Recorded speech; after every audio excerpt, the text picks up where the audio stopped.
இது பார்த்தீங்கன்னா TVS gold mechanical keyboard. இந்த கீபோர்ட்லேயும் எப்போயாவது சில பிரச்சனை வரும். அந்த பிரச்சனையை எப்படி சரி பண்ணலாம் அப்படின்னு சொல்லி தான் நம்ம இப்போ பார்க்க போகிறோம். உதாரணமாக இந்த கீ நல்லா ஃபங்க்ஷன் ஆகுது. ப்ரெஸ் பண்ணோடனே போயிட்டு மேலே போய்ட்டு டக்குன்னு உடனே வந்துடுது. இப்போ இந்த கீயை பாருங்கள், இந்த வரல. அந்த மாதிரி ஒரு சில கீ வந்து ரொம்ப நாள் யூஸ் பண்ணாமல் இருந்தாலோ இல்லை டஸ்ட்டு உள்ளே போயிருந்தாலோ அந்த மாதிரி பிரச்சனை வரும். இது வழக்கமாக இந்த மாதிரி கீபோர்டு இந்த பாருங்கள், இந்த என்ட்ரெல்லாம் அந்த பாதியிலே நிற்கிது. அப்போ நீங்கள் ஏதாவது ஒரு விஷயத்தை என்ட்ரு கொடுத்தீங்கன்னா அது போயிட்டே இருக்கும், அது பிரச்சனை ஆகும். இது உங்களுக்கு நிறையா சிக்கலை உண்டு பண்ணும். இந்த கீஸ் எல்லாமே வந்து உங்களுக்கு அந்த மாதிரி ஸ்ட்ரக் ஆகுது. இதை எப்படி சரி பண்ணுறது? இப்போ வேறு கீபோர்ட்னால் வந்து இதை சரி பண்ண முடியாது. இது வந்து மெக்கானிக்கல் கீபோர்ட், TVS கோல்டுன்னு சொல்கிறது மெக்கானிக்கல். இந்த பாருங்கள் எப்படி ஸ்ட்ரக் ஆகுதுன்னு பாருங்கள். என்ட்ரு பட்டன்லாம் அப்படியே உள்ளே அப்படியே ஸ்ட்ரக் ஆகிக்கிறது.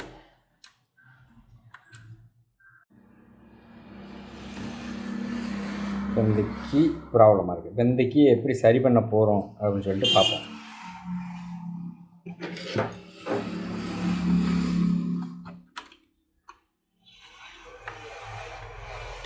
இந்த மாதிரி சரியான ட்விசர் இல்லை வேறு இந்த மாதிரி ஒரு பட்டையான கலட்டுற மாதிரி ஒரு இது வச்சு தான் நீங்கள் எடுக்கணும். வேறு ஏதாவது ஷார்ப்பாக வச்சு எதுவும் உடைச்சிடக்கூடாது. கொஞ்சம் கவனமாக எடுக்கணும்.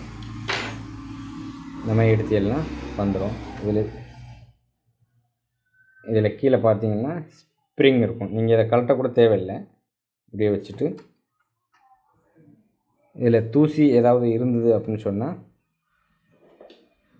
பழைய ப்ரெஸ் வச்சு இந்த மாதிரி நீங்கள் துடைச்சிடலாம்.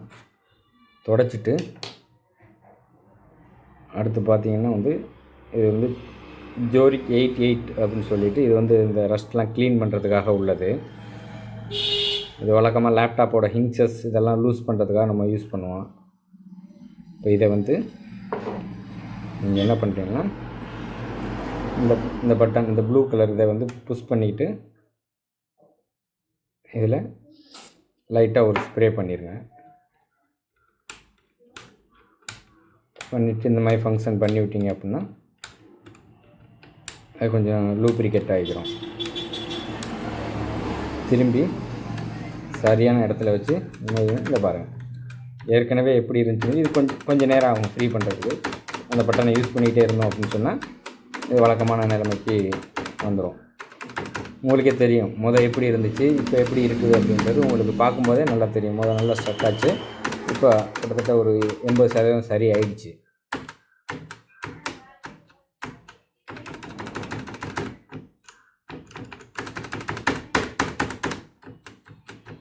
அவ்வளோதான். இப்போ 100% சரி ஆயிடுச்சு. இந்த மாதிரி வேறு என்ன கீ ப்ராப்ளம் இருக்கோ அதை நம்ம வந்து இந்த மாதிரி பண்ணி சரி பண்ணிக்கலாம்.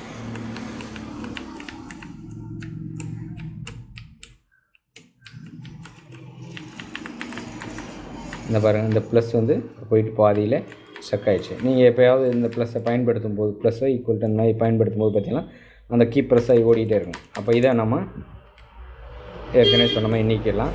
இது பெரிய பட்டன் அப்படின்றதுனால அதில் வந்து ஒரு ஸ்ப்ரிங் மாதிரி ஒரு அமைப்பு, ஒரு கம்பி மாதிரி வரும். இதில் அந்த மாதிரிலாம் வராது. அவ்வளோதான், கலெக்ட்னா வந்துடும். இதில் ஏற்கனவே நான் சொன்ன மாதிரி இந்த ப்ளூ கலர் அந்த பட்டனை கீழே ப்ரெஸ் பண்ணிவிட்டு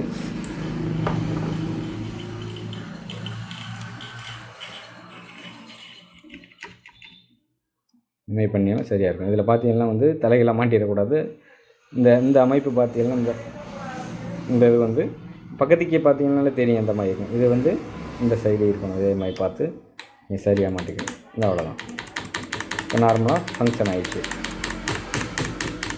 ப்ரெஸ் பண்ணிவிட்டு இந்த மாதிரி தொடர்ந்து கண்டினியூவாக வந்து ப்ரெஸ் பண்ணி பார்க்கணும். அப்போ தான் வந்து அது ஃபங்க்ஷன் ஆகும், டூப்ளிகேட் ஆகும். இந்த மாதிரி எந்த சின்ன சின்ன பட்டன், தனி பட்டன்லாம் வந்து இந்த மாதிரி இதே மாதிரி இருக்கும், எடுத்துக்கலாம். பெரிய பட்டனாக இருந்துச்சுன்னா மட்டும்தான் அதில் வந்து கம்பி மாதிரி அதில் வந்து அதாவது லிங்க் பண்ணுறதுக்காக வந்து சேஃப்டியாக ஆடாமல் லிங்க் பண்ணுறதுக்காக வந்து ஒரு கம்பி மாதிரி அமைப்பு கொடுத்துருப்பாங்க.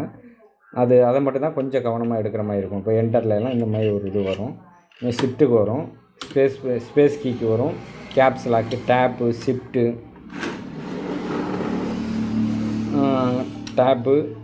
ஷிஃப்ட்டு, கேப்ஸ் லாக், இந்த மாதிரி பட்டனுக்கெல்லாம் வந்து எக்ஸ்ட்ரா ஒரு ஸ்ப்ரிங் இது கம்பி மாதிரி ஒரு லாக் மாதிரி வரும்.